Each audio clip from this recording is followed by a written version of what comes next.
đà cầm dùng khăn pe coi nhặt chữ được bùa cầm dùng khăn pe cái gì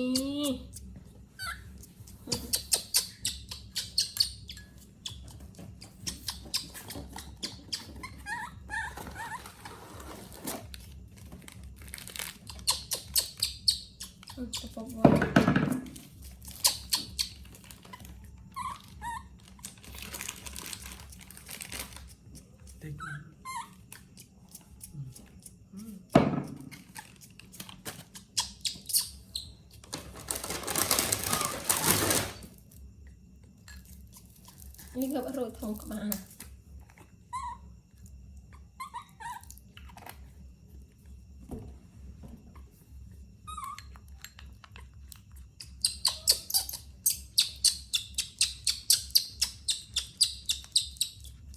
ใช่เงือบมาก่อนเงือบมาก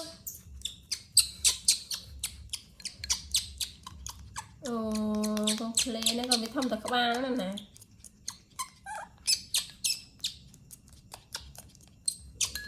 คนมาโอ้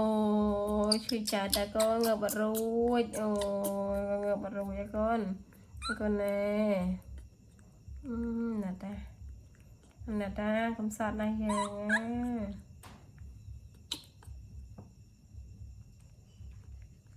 โจจะมา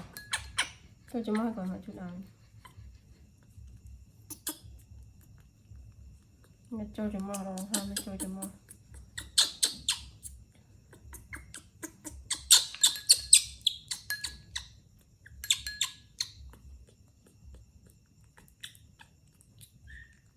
ได้เปิดใจเด้อ